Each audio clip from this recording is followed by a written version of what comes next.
Hello and welcome to Chetan Bharat Learning.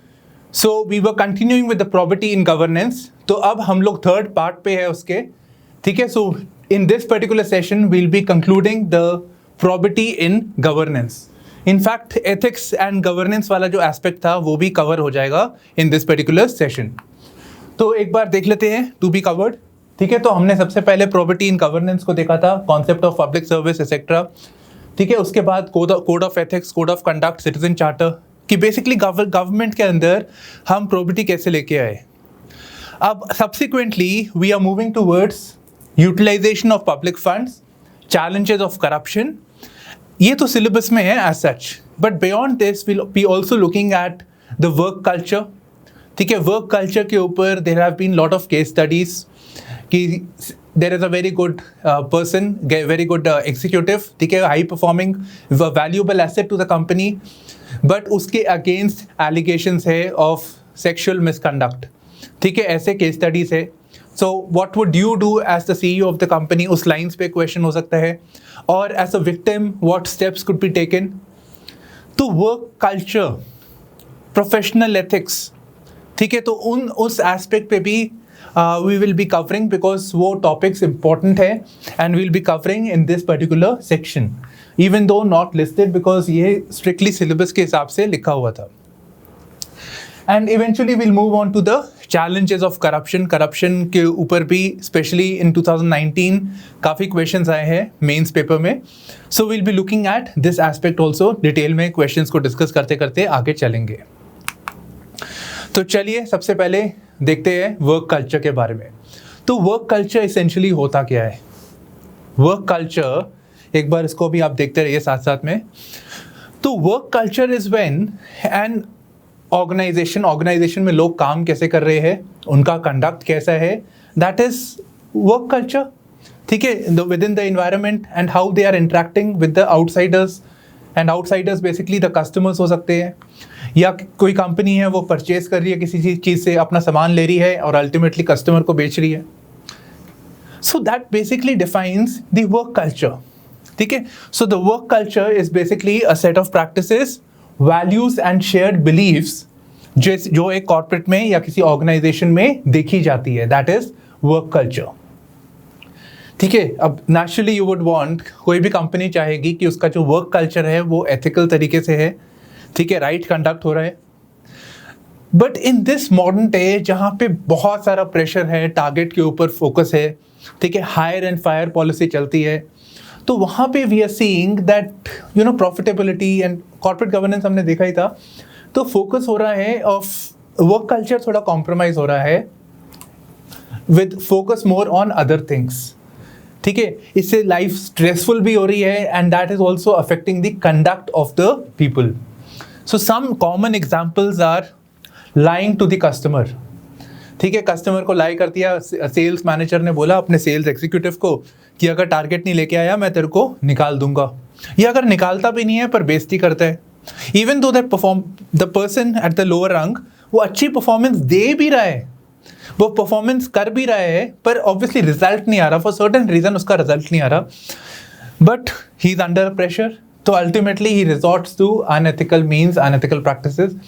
कहीं कहीं पे मैनेजमेंट के थ्रू ही करवाया जाता है. तो स्कूल्स में स्पेशली एडमिशन के लिए जो टारगेट्स होते हैं, specially at the junior levels, ठीक है, तो स्कूल्स में हो गया, banking sector, financial sector. So it happened with me also. एक बार बोला कि तो आप sir, my relationship manager came and he said आप सर साइन कर दीजिए ब्लैंक पेपर में, हम बाकी आप ना देख लेंगे. अब मेरी भी गलती है यहाँ पे प्रूडेंस की, but I expect an ethical conduct कि मैं जानता हूँ उसको. तो मेरे को पता चला कि मेरे नाम पे एक स्कीम ले रखी है विदाउट माई नॉलेज. वो तो thank God the date you know we have this information communication वाला IT का ज़माना है, सब अल्टीमेटली मैसेज में आ जाता है. But it happens with the older generation जिनको आइडिया नहीं है, स्पेशली द एल्डरली वुमेन. ठीक है, उनको ज़बरदस्ती कोई स्कीम बेच दी जाती है, पता चला बैंक वाले को कि बहुत सारा पैसा है तो इनकी स्कीम में डाल दिया. So we have lot of examples, मतलब डे टू डे एग्जाम्पल्स बोल रहा हूँ, जहाँ पे we see lying to customer takes place, कि प्रॉफिट कमाने के लिए या जैसे भी lying to customers. Bad mouthing, गाली गलोच अमंग्स द पीपल, ठीक है, जिसमें काम कर रहे हैं, maybe with the others also, so that takes place. And it's basically because one of the reasons could be कि वो जो स्ट्रेनियस वर्क एनवायरनमेंट है, जो प्रेशर है, शायद वैसे ही उसके होते, but because of that pressure वो और बाहर आ रही है बातें। तो ये गलत चीज़ें हैं एंड इट फर्दर एक्चुअली और ख़राब कर देता है working environment. And undermining competitors, ठीक है, कि उसका ये गलत है, उसका वो ऐसा है, उसको नीचे करना, तो ये भी एक एक्चुअली गलत अप्रोच है। अल्टीमेटली योर जो कॉम्पिटिटर्स होते हैं they are also your peers at the end of it, ठीक है। आप कोई भी कंपनी में है, 2 कंपनीज है, आप मारुति हो, ह्यूंडई हो, but at the end of the day आप लोग यू आर पेयर्स ओनली, ठीक है। So undermining competitors, I think one example I can give you of undermining competitors. How about एक टेंडर जा रहा है गवर्नमेंट का, ठीक है, टेंडर है एंड तो समझ रहे हो ना, गवर्नमेंट ने कॉन्ट्रैक्ट देना है।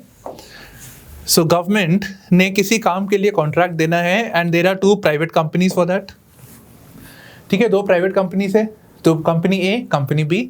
तो कंपनी ए ब्राइब देती है गवर्नमेंट को, या उसको पता है कि ये ब्राइब ले लेगा तो उसको ब्राइब देती है and it undermines competitor B, so undermining the competitors, ठीक है। तो ये कुछ सिनेरियोज हैं of the work culture and obviously एक I refer to it, case studies में भी देखेंगे, how we treat our employees, how we treat our colleagues, sexual harassment at work place, ठीक है। So those aspects are also part of the work culture. कहीं कहीं पे normalise हो जाता है, कहीं कहीं पे यू नो कुछ जार्गन्स, कुछ टर्म्स ऐसे यूज करते हैं which undermines the women. So those are also part of the work culture. कुछ ऑर्गेनाइजेशंस बहुत प्रोएक्टिव होती है ऑन दीज इशूज, ठीक है। So that again is coming from here.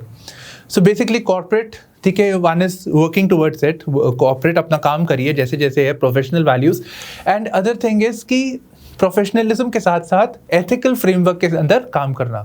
So that ultimately drives the work culture. अगर आपको अपनी company में, आप मैनेजमेंट में हैं and you experience a situation जहाँ पे वर्क कल्चर का प्रॉब्लम है, then what would you do, right. तो एक फ्रेमवर्क यहाँ पे दे रखा है as to how a person can improve, obviously a person of authority can improve the work culture of that organization, ठीक है। तो यहाँ पे कुछ steps दे रखे हैं, तो इसको देख लेते एक बार। So सबसे पहले imagine you are the CEO of the company, clearly state the expectations कि आप क्या सोचते हैं उस व्यक्ति से, ठीक है, वो जो हमारी कंपनी में काम करेगा वो कैसे बिहेव करेगा बाकी कोलीग्स के साथ, वो कैसे अपने प्रॉफिट्स तो ठीक है अपनी जगह पे है, बट वो किस फ्रेमवर्क के अंदर काम करेगा, कौन सी वैल्यूज के साथ काम करेगा, क्लियरली स्टेट इट। और may B there will be absolutely zero tolerance towards the issue of women, ठीक है। सो क्लियरली स्टेट इट, सामने सामने स्पष्ट शब्दों में इसको क्लियरली बताइए। मैप आउट एक्सपेक्टेड बिहेवियर, ठीक है, map out expected behaviour, guidelines for decision making. अब मान लीजिए एक सिचुएशन है जहाँ पे एक बड़ी कॉर्पोरेट कंपनी है and there is a situation where एक एथिकल डायमेंशन आ गया वहाँ पे, ठीक है। Let's say there is a big company, let's say there is sterling company, ठीक है, वो माइनिंग वाली कंपनी है यहाँ पे। So when they operate, pollution will take place. So pollution will take place. So in that reference, what is the value of the organization? Will they spend extra money to reduce the pollution, abate the pollution and work on the welfare of the people कि हमारी वजह से ये लोग affect हो रहे हैं, या फिर सिर्फ प्रॉफिटेबिलिटी के ऊपर देखेंगे? तो डिसीजन मेकिंग पे फोकस करने की जरूरत है। एक ऑटोमोबाइल मैन्युफैक्चरर है and this is a true case study actually. So there is this automobile manufacturer, तो वो एक, उसके पास एक डायलेमा होता है कि वो कार, उसको पता चल जाता है कि कार में सेफ्टी कंसर्न है, मतलब गाड़ी तेज में चल रही है, एक्सीडेंट होगा, चांसेस है द पर्सन विल डाई, ठीक है, फैटलिटी होगी। तो अब उसको ये है, वो देख रहा है कि अगर मेरे को इंश्योरेंस या उस व्यक्ति जिसकी डेथ हो जाती है उसकी फैमिली को कॉम्पेंसेट करने में कितने पैसे लगेंगे, या फिर मैं कार का डिज़ाइन चेंज करूं कि सेफ्टी स्टैंडर्ड्स इंप्रूव हो। So the company actually went कि उनको लगा कि अब अगर हम कार का पूरा डिज़ाइन चेंज करते हैं तो उसकी कॉस्ट बढ़ जाएगी। So they went with this thing कि हम पैसे दे देंगे, डेथ होती है तो कोई बात नहीं, कॉम्पेंसेट कर देंगे हम उसको।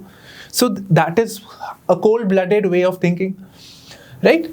सो क्लियरली मैप आउट कि देखो अगर ऐसा सिचुएशन होता है, हमारे ये एथिकल फ्रेमवर्क है, हमारे गाइडिंग प्रिंसिपल्स हैं, हम उसी के हिसाब से काम करेंगे। So for us, humanity, human values become more important. Social values, community, that becomes more important. That depends completely upon the organization. तो वो कैसे वो decision making करते हैं. And lastly, अगर आपने ये expectations अपनी decide कर दी, आपने decision making कैसे होगी, अगर मतलब ethical के parameters में कैसे होती है decision making, आपने वो grounds clearly specify कर दिए, तो ज़्यादा प्रॉब्लम नहीं होनी चाहिए जब आपको दिखता है कि कोई एक्शन ले रहा है, ये कंपनी के वैल्यूज़ है और कोई एक्शंस उसके इधर जा रहे हैं, एथिकल डायमेंशन से परे जा रहे हैं.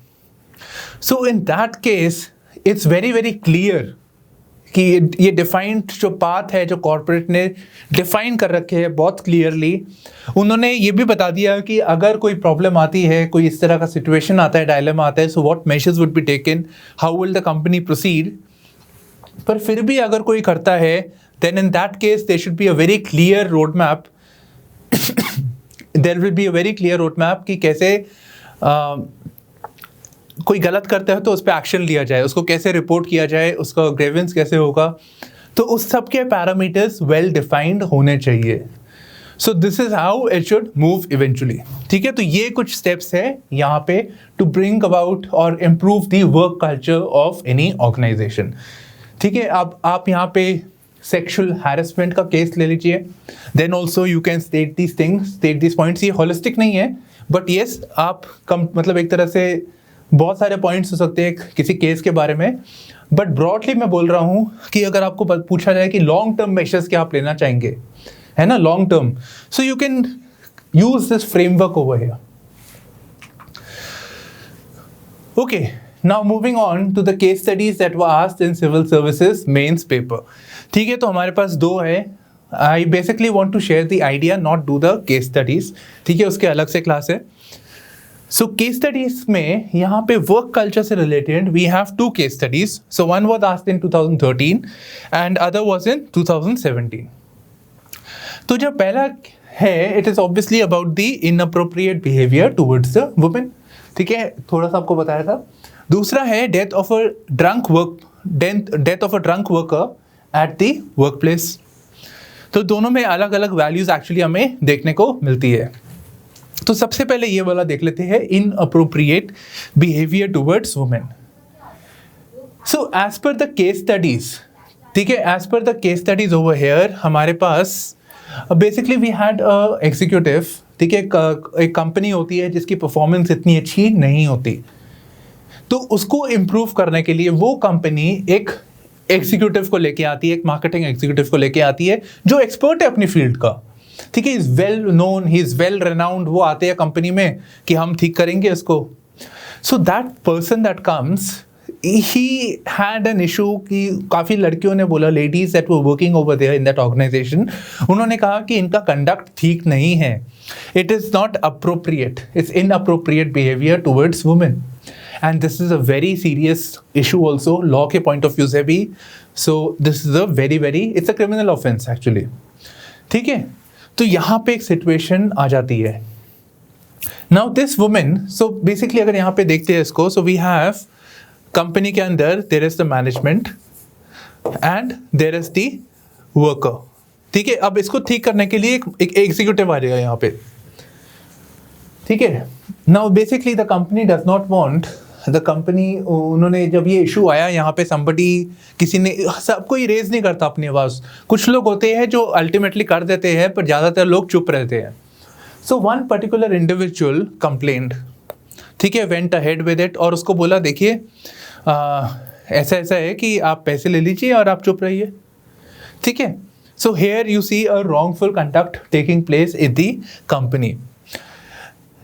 तो one aspect is this from the management side. ठीक है, now let's say you are the person, आप मैनेजमेंट से हो एंड आपको ये केस दिखता है, तो आप क्या एक्शंस लेते. ठीक है, what were the options available to you, option A, option B, option C, ऐसे. तो इन सिचुएशंस में आप क्या करते हैं.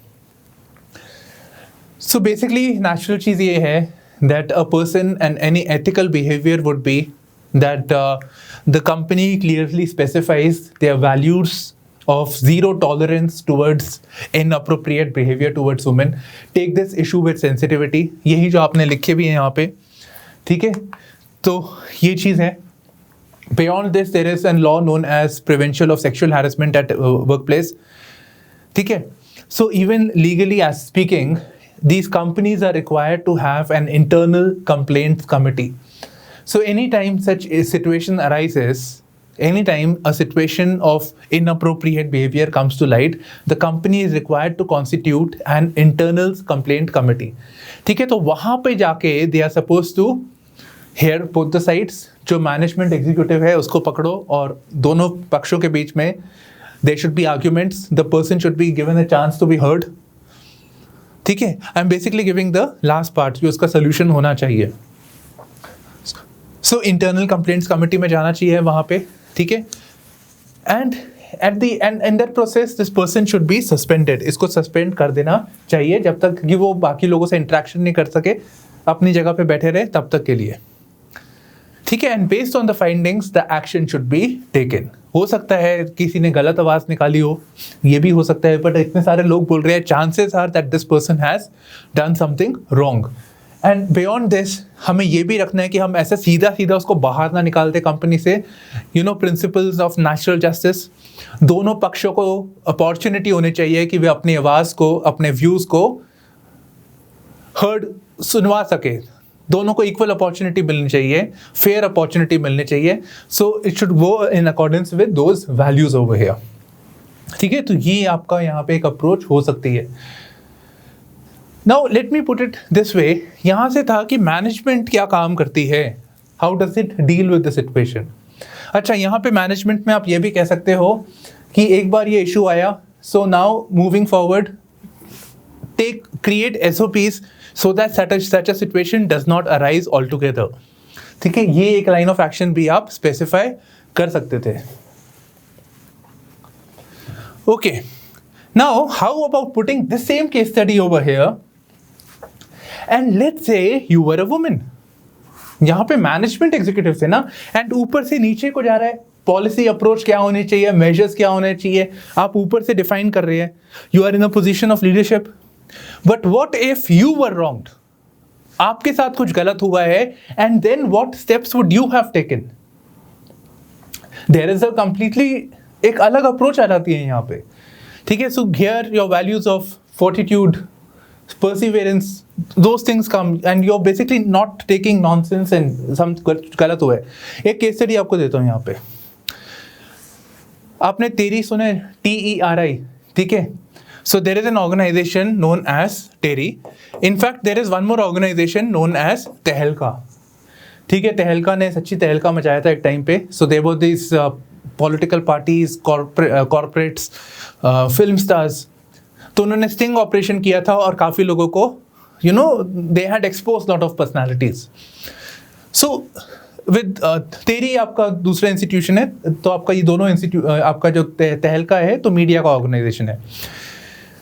सो इन दैट केस, तहलका वाले केस में the person was reported to have done an inappropriate behaviour.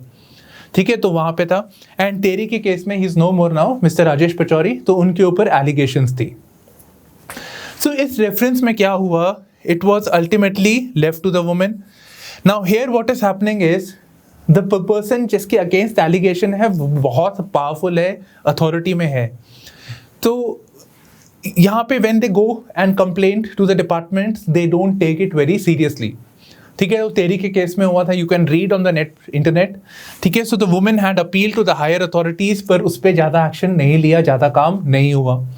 ठीक है. तो बेसिक व्यू था कि भाई इसको रफा दफा करो, ये ज़्यादा होगा तो फिर हमारी कंपनी का नाम भी खराब होता है. Otherwise this person is a very reputed person, Rajesh Pachauri. ठीक है. So this situation was there. So women's voice was not getting heard. जो कंपनी के इंटरनल मैकेनिज्म्स हैं वहाँ पे भी काम नहीं हो रहा था. So ultimate this women had pursued and went to the higher courts. ठीक है. तो a situation could be of this nature also, where the women has to pursue this action. A managed person is doing it wrong with you, and how do you escalate this thing in a phased manner and in a way that you get justice at the end of it. ठीक है. ये नहीं कि बाद में आप ही के ऊपर उंगली उठाए, ऐसा भी नहीं होना चाहिए, बिकॉज रियल लाइफ में कुछ हद तक ऐसा ही होता है. So how do you proceed on this front? So ये दो अप्रोचेस हो सकती है, इस क्वेश्चन ऐसा आ सकता है और ऐसा ही आ सकता है. Okay, next is about administrative discretion actually. तो ये आपका है death of a drunk worker at a work place. Yes. So basically what happened, imagine a factory. Just imagine a factory. ठीक है, तो उस फैक्ट्री के अंदर कोई व्यक्ति है. So there is this person, वो अपना फैक्ट्री में जाता है काम करने, तो he dies. जस्ट एक्सीडेंट हो गया, डेथ हो गई. तो कोई भी फैक्ट्री आप सोच लीजिए यहाँ पे काम होता है, बड़ी सी फैक्ट्री, वहाँ पे डेथ हो गई इनकी. ठीक है, तो डेथ हो गई. So this person was to get compensation. Natural सी बात है, सही बात है, उसको कॉम्पेंसेशन मिलना चाहिए. वो वर्कर है, उसकी इनकम कम है. ठीक है, उनकी फैमिली होगी, उनको सबको सपोर्ट करता होगा. He may be the only earning member. But when the company was investigating इस इशू के बारे में, तो उनको पता लगा कि that this person was a drunk when he came to office. जब वो काम करने आए, अपना फैक्ट्री में काम कर रहे थे, मशीन ऑपरेट कर रहे थे, तो ही वॉज ड्रंक. तो it happened in a state that he was drunk और एक्सीडेंट हो गया उनका एंड लॉस्ट हिज लाइफ. तो कंपनी ने कहा देखो ये तो हमारी पॉलिसी में नहीं है, हम इसका कॉम्पेंसेशन नहीं देंगे. ठीक है, तो कॉम्पेंसेशन नहीं देंगे, तो वर्कर यूनियन खड़ी हो गई. तो सब लोगों ने ढेरा वो लगा लिया वहाँ पे, कहते भाई हम तो काम नहीं होने देंगे. There was a strike. Now imagine if you were the person who was making a decision. अगर आप लोग थे वहाँ पे और आपको ये डिसीजन लेनी होती कि कैसे काम करना है आगे, how to deal with this issue. क्या आप कॉम्पेंसेशन दोगे, क्या आप कॉम्पेंसेशन नहीं दोगे, सब लिखा हुआ है केस स्टडी में.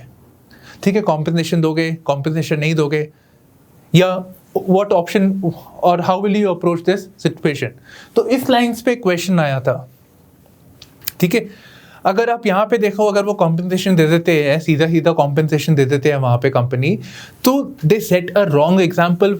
अगर आप सीधा सीधा लिखो कि we will give compensation to the drunk worker given the कि उनकी फैमिली ऐसी है, उनकी सिचुएशन ऐसी है, but then you are giving a wrong example. ठीक है, आप रॉन्ग एग्जाम्पल सेट कर रहे हो.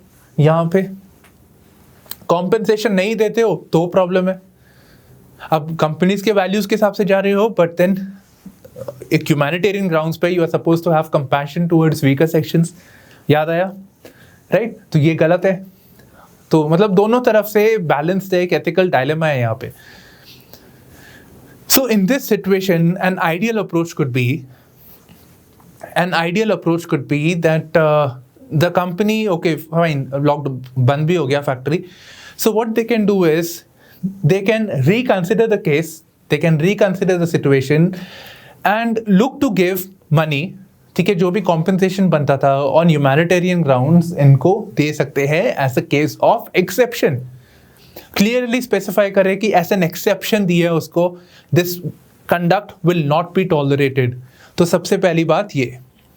दूसरी चीज यहाँ पे कि ये जो ड्रंक आया कैसे, इसको इन्वेस्टिगेट करने की जरूरत है कि ड्रंक वर्कर आया कैसे, फैक्ट्री में ऑपरेट कैसे कर रहा था. The person interacts with so many people. तो ऐसे कैसे undetected the person was functioning, इतना क्रिटिकल काम कर रहा था, क्योंकि फैक्ट्री में सब कुछ ऑर्डर के हिसाब से होता है. तो ऐसे कैसे उसका एक्सीडेंट हो गया यहाँ पे, राइट? तो कैसे गया यहाँ पे, तो ये उसको इन्वेस्टिगेट करने की ज़रूरत है. एंड उसको इन्वेस्टिगेट करके जो भी गिल्टी है उसको पकड़िए एंड एक SOPs बनाइए. ठीक है, कि स्टैंडर्ड ऑपरेटिंग प्रोसीजर SOP बनाइए कि कंपनी कैसे कैसे ऑपरेट करेगी आगे, so that such situations do not arise. ऐसी कोई प्रॉब्लम वापस ना आए, तो उसके लिए हम क्या स्टेप्स आगे लेंगे. ठीक है, so this could be a line of approach when you right your answer. तो यहाँ पे क्या फर्क है, पिछले वाले में जब मैंने बोला था कि कॉम्पेंसेशन देंगे, तो आप सिर्फ कॉम्पेंसेशन दे रहे थे, बट यहाँ पे आपने एक क्लियरली स्टेट किया कि आपकी एक्सपेक्टेशन क्या है. आपने एक रोड मैप बनाया आगे चल के. ठीक है, एक रोड मैप बनाया कि हम इसको आगे कैसे होने से रोकेंगे. सो an approach of this order can be utilized. Now moving on to the next aspect, that is competence. So आप कौन सी कंपनी में काम करते हो, so you are expected to have certain skill sets. है ना। तो यहाँ पे हमारे पास दो एस्पेक्ट्स आ जाते हैं, दो एट्रीब्यूट्स आ जाते हैं, that is professional competence and holistic competence.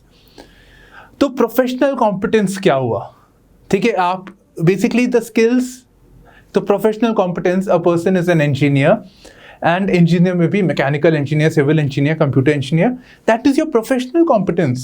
A person is a chartered accountant, professional competence. But then ये तो skills है, ठीक है, ये skills है, किसी काम को करने के लिए आप ऑर्गेनाइजेशन कंपनी में काम कर रहे हो तो उसके लिए skills है। बट ये skills कैसे यूज हो रहे हैं, आपने अपना काम तो कर लिया पर क्या आपने उसको सही तरीके से किया। हो सकता है यू हैव सर्टेन स्किल्स, ठीक है, आपके पास अच्छे स्किल्स है, आप केमिस्ट्री में बहुत अच्छे हैं पर आपने उसको बॉम्ब बनाने में यूज कर दिया। और प्रोफेशनल कॉम्पिटेंस की अगर बात करूं, ये थोड़ा एक्सट्रीम हो गया एग्जांपल, तो let's say a person is very good in the financial sector, ठीक है, स्टॉक मार्केट में बहुत अच्छा है and he is working with the consultancy, पर वो इंफॉर्मेशन को यूज करके he is using this app for insider trading. तो ये जो काम करता है ये लॉन्ग टर्म तो हो नहीं सकता, कभी ना कभी पकड़ा जाएगा and it is not doing good. वो उसका गेन कर रही है but not doing any good to the society also. तो यहां पे a better term over here is holistic competence. Holistic competence का मतलब है वैल्यू बेस्ड स्किल्स, तो स्किल्स के साथ साथ values. So this will be not just, इसका मतलब ये है कि जो प्रोफेशनल वैल्यूज थी, जो कॉम्पिटेंस थी, उसको सही तरीके से यूज किया गया है इन अ वे दैट इज सस्टेनेबल, ठीक है, इट इज सस्टेनेबल, मतलब सोसाइटी को अच्छा कर रहा है, इट इज लॉन्ग टर्म, ये नहीं कि करप्शन का स्कैम आपके ऊपर लग जाएगा, ठीक है। I think one more example is the Satyam scam, पैसे इधर से उधर किए एंड शोड कि भाई मेरे बुक्स बहुत अच्छी है, कंपनी के बुक्स बहुत अच्छी है, कोई प्रॉब्लम नहीं है, पैसे ले ही जा रहे हो। So again, that's reflected as, in a way, it reflected professional competence, और ये लॉन्ग टर्म नहीं है, गलत तरीके आप बार बार नहीं इसको कर सकते। तो holistic competence is a better expression where we want to move towards a value based skill sets. तो जब हमने पहले के सेशंस में एथिकल फ्रेमवर्क वाला जो हमने चैप्टर किया था, तो हमने कॉर्पोरेट के पॉइंट ऑफ व्यू से देखा था, हमने मेडिकल के पॉइंट ऑफ व्यू से देखा था। तो हम बात कर रहे थे कि हम मेडिकल स्किल्स अपनी जगह है बट हमें एथिकल फ्रेमवर्क पे भी बात करनी ज़रूरी है, ठीक है। So we want to reform the medical education system जहाँ पे वैल्यूज के ऊपर भी फोकस है, not just skills. So professional competence and holistic competence. अब एक बार देख लेते हैं यूपीएससी में इसका क्वेश्चन कैसे आया था। So we are in civil services 2016, इस पे दो क्वेश्चन है हमारे पास, ठीक है, 2016 और 2018 में।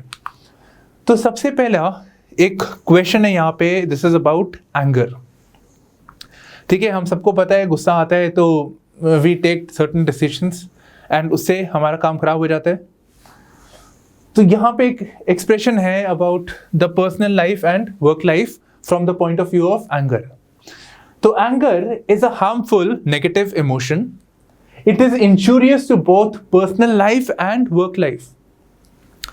Discuss how it leads to negative emotions and undesirable behavior.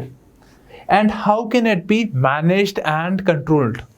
हाँ जी, कैसे होता है, आप सबकी लाइफ में हुआ होगा, बहुत सारा गुस्सा आया और गुस्से में कुछ कर डाला, एंड ऑफ द डे एक होता है गुस्सा आता है या किसी ने मेरे साथ गलत किया तो आपको यू गेट दैट, आता है, ये सबके रिवेंज वाली फीलिंग आती है, ठीक है, there is vengeance, you want to take vengeance.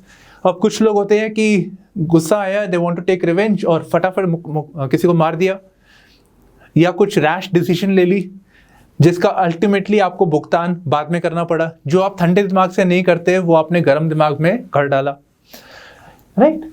So it leads to negative emotions, it leads to anger के साथ साथ आपको स्ट्रेस हो जाता है, हाइपर टेंशन हो जाती है। So it affects you personally, it affects your behaviour, you don't give positive energy. जैसे एक व्यक्ति होता है स्माइल करता है तो he gives a positive energy, but एक बंदा ऐसे बैठा होता है, ठीक है, so you don't want to sit with that person for the time being. So it affects it, एक तो कंडक्ट आता है and other thing is conduct which will affect his work life and personal life. And it even affects the health, ठीक है, and it causes undesirable behaviour because you're not working in a cool frame of mind. आप ठंडे दिमाग से काम नहीं कर रहे हैं, आप गुस्से में काम कर रहे हो, बदले की भावना से काम कर रहे हो. So this is not a good thing. अच्छा, one good thing here is that you really don't have to describe it much. इसके 2 parts already हो रखे हैं and that will be in 150 words. ठीक है, तो अगर आपको वैसे गुस्सा आ रखा था तो शायद अच्छा लगेगा. ओके, तो एक चीज़ ये हो गई. The other thing is how can it be managed and controlled. ठीक है, अब गुस्सा मैनेज कंट्रोल कैसे करते हैं, आप लोग कैसे करते हो? मेरा तो सिंपल है, गुस्सा आता है, बहुत आता है, but then I take a pause, अलग हो जाता हूँ थोड़ी देर के लिए, पानी वानी पिया and it goes away, it fades, after a point of time it fades and then I take a decision कि मेरे को ये करना, ये नहीं करना. Right. So one is basically there was this book which I read and it talked about the virtues of the empire. क्योंकि empire को ना एक स्प्लिट सेकंड में डिसीजन लेनी होती है, आउट है नहीं है. तो कहते हैं मैं जो एक्शन लेता हूँ, मैं कहता हूँ मैं पहले पॉज करता हूँ, मैं सारे कॉन्सिक्वेंसेस सोचता हूँ, then I give the decision. ठीक है, नॉट आउट भी हो सकता था. So pause and act. So that could be one this thing.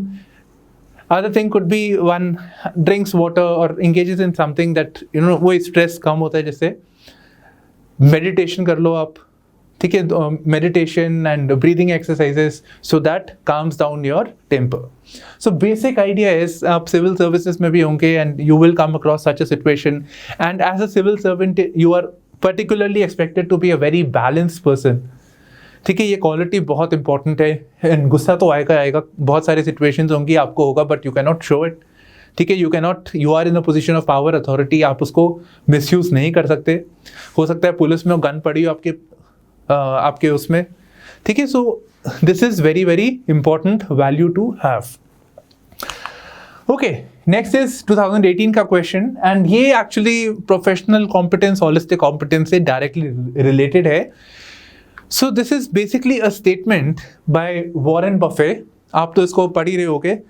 तो वॉरेन बफे का स्टेटमेंट है, एंड वॉरेन बफे कहते हैं कि अगर मेरे को कोई व्यक्ति हायर करना है, ऑब्वियसली वो बहुत अमीर आदमी है, तो अगर उनको कोई व्यक्ति को हायर करना है, किसी कंपनी में लेना है, तो वो 3 चीज़ों को देखते हैं. तो इंटीग्रिटी, इंटेलिजेंस एंड एनर्जी. ठीक है, तो ये वैल्यूज पे वो फोकस करते हैं. Integrity, intelligence and energy. और कहते हैं कि if they do not have the first, अगर उनके पास इंटीग्रिटी नहीं है, then the other 2 will kill you. ठीक है, तो वॉरेन बफे का स्टेटमेंट है. What do you understand by this statement in the present day scenario? Explain. एक बार अपना ये वीडियो पॉज कीजिए and just try to write, आपके दिमाग में क्या है, आप सोचिए इसको एक बार के लिए कि इंटीग्रिटी, खुद से सोचिए, आप काफ़ी पढ़ चुके हैं इसको. तो इंटीग्रिटी, इंटेलिजेंस एंड एनर्जी. ठीक है, एंड अगर इंटीग्रिटी नहीं होगा तो ये दोनों आपको ख़त्म कर देंगे, दे विल किल यू. ठीक है, जिसको हायर किया उसको नुकसान होगा इससे. तो आप क्या समझते हैं, खुद के वर्ड्स में थोड़ा विजुअलाइज कीजिए and try to write it. Okay, so basic thing over here is कि सबसे पहले आपकी आ गई ये प्रोफेशनल कॉम्पिटेंस, ठीक है, एंड वैल्यूज. तो सबसे पहले इंटेलिजेंस एंड एनर्जी क्या हुआ? One thing is telling you about the aptitude of the person, कि चार्टर्ड अकाउंटेंट है, he is skilled in his work. ठीक है, he is able to solve problems, बहुत स्किल्ड है, कोई प्रॉब्लम आ गई उसको सॉल्व कर सकता है. या इंजीनियर है, तो कोडिंग में कोई बग आया, फटाफट से ठीक किया और कोई सोल्यूशन निकाल दी. So is intelligent, he has high IQ. ठीक है. Other thing is that that person is full of enthusiasm, he is full of energy. मजा आता है काम करके यार, वो दे उसके एनर्जी, देखिए क्या एनर्जी है उसकी. ठीक है, काम आता है with lot of enthusiasm, he takes everybody along and बहुत अच्छे से काम कर रहा है, खुद भी एनर्जेटिकली, ये नहीं सुस्त होके बैठा है. एक होता है ना वैसे इंटेलिजेंट है पर नहीं यार अभी नहीं यार, मेरा मन नहीं काम करने, ऐसा नहीं है. This person is full of energy, this is very very good value. Intelligence and energy, ये दोनों बहुत अच्छे एट्रीब्यूट्स है. ठीक है, तो परफेक्ट कॉम्बिनेशन है. पर कहते नहीं, अगर इंटीग्रिटी नहीं हो then there is a problem. क्योंकि that person is very very capable, who has intelligence as well as energy, but उसको एक फ्रेमवर्क में गाइड करने की भी जरूरत है। तो इंटीग्रिटी क्या कहता था? इंटीग्रिटी कहता है कि जो आपकी वैल्यूज है, ठीक है, a person adheres to the values, even अगर कोई उसके ऊपर इंस्पेक्शन नहीं कर रहा, उसके ऊपर कोई चेक नहीं है, तब भी वो सही वैल्यू करेगा, सही कंडक्ट करेगा। तो he is true to the values and he stands with the values, उसको वो नहीं परे करता अपनी, ठीक है। So such a person is very very, ऐसा व्यक्ति हमें चाहिए। तो अगर ऐसा नहीं होगा then that person will create problems. So we अगर आज के प्रेजेंट टाइम पे हम बात करें, so we have this cases of white collar crimes, है ना। एंड वाइट कॉलर क्राइम्स, एक होता है पेटी क्राइम, हो गया आपकी जेब से गया, पॉकेट मार लिया आपकी, या आपकी घड़ी निकाल ली, या गन पॉइंट पे आपको रख लिया। पेटी क्राइम्स, उसका कितना आपका नुकसान हो जाएगा? आपका बटवा मार लिया, आपका कार्ड स्वाइप करके भी कर लिया, कितना नुकसान हो जाएगा? काफ़ी हो सकता है एक्चुअली कार्ड से तो, बट फिर भी। पर अगर आप कोई पॉलिटिशियन को देखिए, 2G स्कैम देख लीजिए आप, या कोई एथिकल हैकर है, not ethical hacker, unethical hacker है कोई, ठीक है, तो वो कितना नुकसान कर सकता था, ठीक है। Not just one particular person but so many people, it can Doom the entire जो सोसाइटी है उसको अफेक्ट कर सकता है, कहीं भी कुछ भी कर सकता है। So the person who has knowledge, who has awareness, who has energy, पर वो may be is in position of power also, पर उसकी इंटीग्रिटी नहीं है, वो तो बहुत खतरनाक काम है, ठीक है। सो वी नीड पर्सन्स जिसमें ये तीनों पैरामीटर्स है, that is integrity, intelligence and energy, ठीक है। So I have given this examples, आपको रजत गुप्ता का दिया है, आपको so person who was involved in insider trading, ठीक है। ICICI चंदा कोचर का एग्जांपल है हमारे पास। तो इंटीग्रिटी पे क्वेश्चन आ गया था, इंटेलिजेंस एनर्जी इज फाइन, ठीक है। White collar crimes, so white collar crimes, political scams हो गए, दे आर नॉलेजेबल पीपल, अनपढ़ नहीं है लोग, they are knowledgeable people, they know the systems very well. We have bureaucrats, उनके भी ऊपर एलिगेशंस है। So these are examples. बाकी बहुत स्टैंडर्ड घिसे पिटे एग्जांपल है उसामा बिन लादेन, ठीक है। उसामा बिन लादेन के ऊपर एग्जांपल है कि इंटेलिजेंस है, एनर्जी है, बट इंटीग्रिटी नहीं है, तो अपने टेररिज्म के ऊपर फोकस कर रहे हैं, तो वो भी आप एग्जांपल्स लिख सकते हैं। Okay, now moving forward to the next aspect over here, जो स्पेसिफाइड है सिलेबस में directly, that is utilization of public funds. So naturally आप की सर्विस में है या वैसे भी गवर्नमेंट हो, आप सोच लीजिए, तो उनको क्या काम था? सर्विस डिलीवरी था and implementation of the policies, ठीक है। तो ये दो चीजें हैं जो बहुत क्रिटिकल है, and all of this at the end of it is dependent on utilization of public funds. जो पैसा आया है गवर्नमेंट के पास, वो किसका पैसा है? वो टैक्स पेयर्स मनी है, ठीक है, टैक्स पेयर्स मनी है, ठीक है। And that money is for providing good, मतलब उसको गवर्नेंस के लिए यूज करना है, उसको वो लोगों के लिए इंफ्रास्ट्रक्चर क्रिएट करना है, लोगों को अच्छी पुलिसिंग प्रोवाइड करनी है, ठीक है, वो सब चीज़ों के लिए। So utilization of public funds, ये एक बहुत इंपॉर्टेंट थीम है मेंस पेपर के लिए, क्योंकि इस पे क्वेश्चंस आ रखे हैं। So when it comes to utilization of public funds, तो हमारे पास दो मेन चीज़ें हैं, ठीक है। दो चीजें हैं जो ध्यान में रखनी है, टू की expressions. One is the doctrine of public trust and other is doctrine of appropriateness. So doctrine of public trust क्या है? कि जो गवर्नमेंट के पास पैसा है, लोगों ने टैक्स भर के दिया अपना पैसा, ठीक है। आप अगर आप शायद इनकम टैक्स नहीं भी भरते, तब भी आप कुछ चीज खरीदते हो तो GST लगता है उस पर। सो it is the publics money with the trust that this money will be utilized in a rightful manner, ठीक है। इसको rightfully यूज किया जाएगा। क्या rightfully का मतलब है? कि इसको गलत यूज नहीं किया जाएगा, इसका करप्शन नहीं होगा, यही पैसा हमें वापस आएगा, providing us better governance, good governance, अच्छी सर्विसेज, यही आइडिया है। सो बेसिकली दैट जो मनी जो गवर्नमेंट के पास है, that is for the welfare of the people at the end of it. So it is based on the doctrine of public trust, ठीक है। तो it is as a trust, it is as a confidence that is given on the government पे दिया गया है, so that government अच्छा काम करती है लोगों के लिए, तो इसका मतलब है कि ये पैसे को अच्छी तरह से सही तरीके से उपयोग करना चाहिए. So it should be done appropriately with the focus on equity, कि सब ऐसे नहीं कि कुछ लोगों को ज़्यादा फायदा हो रहा है, कुछ लोगों को नहीं हो रहा है. तो इक्विटी, इकोनॉमी, इफेक्टिवनेस, एफिशिएंसी, उन लाइंस पे पैसे को अलॉट करने की जरूरत है. ठीक है, उन प्रिंसिपल्स पे, right. So these two expressions actually complement each other. तो पहला बात कर रहा है कि पब्लिक ट्रस्ट के ऊपर है, दूसरा बात कर रहा है कि वो जो पैसा है जो कि पब्लिक ट्रस्ट से है, it should be used appropriately, सही तरीके से उसको यूटिलाइज करना चाहिए. ये नहीं कि स्कैम्स हो रहे हैं, the money is getting siphoned off to some other place, या 1 लाख की चीज 10 लाख की आ रही है. तो ऐसा नहीं होना चाहिए. Rather the government should use its power to bring down that 1 lakh also to a lower price. Now, the directive principles of the state policy also says, ये हम बेसिकली यहाँ पे कर रहे हैं कि क्या पैरामीटर्स होने चाहिए on utilising the funds, public funds. तो आप आंसर अपना लिख रहे हो तो यहाँ पे ये एक्सप्रेशंस को यूज कर सकते हो.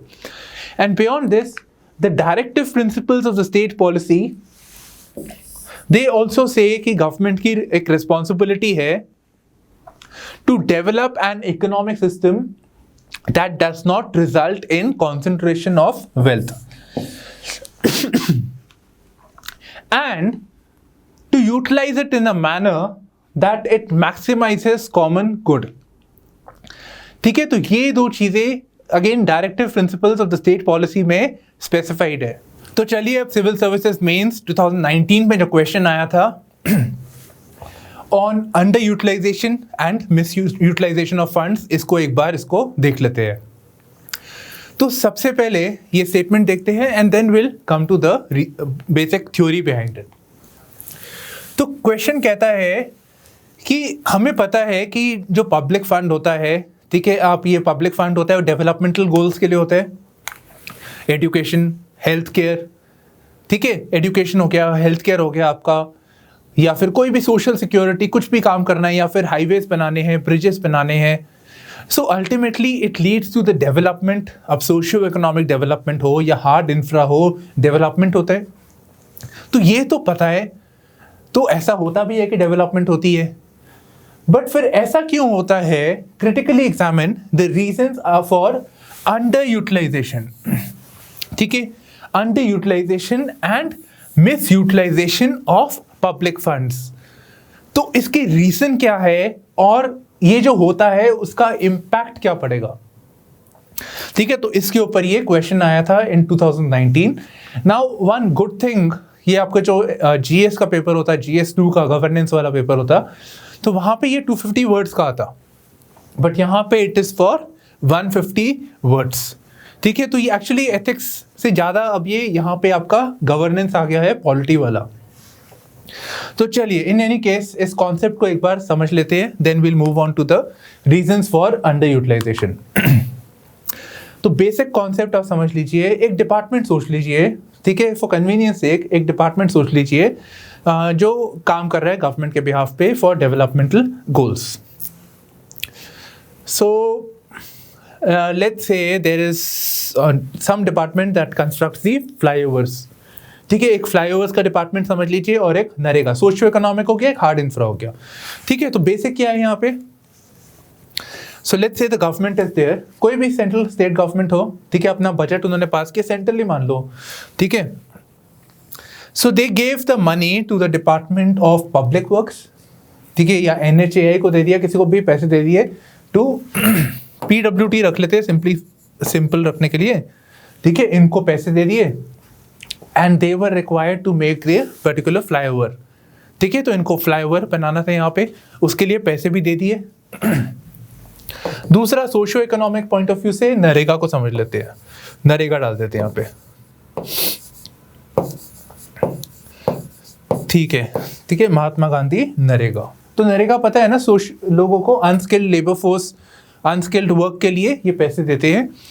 तो इट्स बेसिकली सोशलिस्ट आइडिया है यहाँ पे कि जो एग्रीकल्चर वर्कर्स है उनके पास अभी रेगुलर इनकम नहीं है, मे बी सूखा हो गया है, अभी कोविड हुआ था, तो उनको रिलीफ देने के लिए उनको एम्प्लॉयमेंट दे देते हैं कि भाई आप ये तालाब बना लो, आप ये कच्ची सड़क बना लो, कुछ भी लेबर वाला काम इनको दे देते हैं.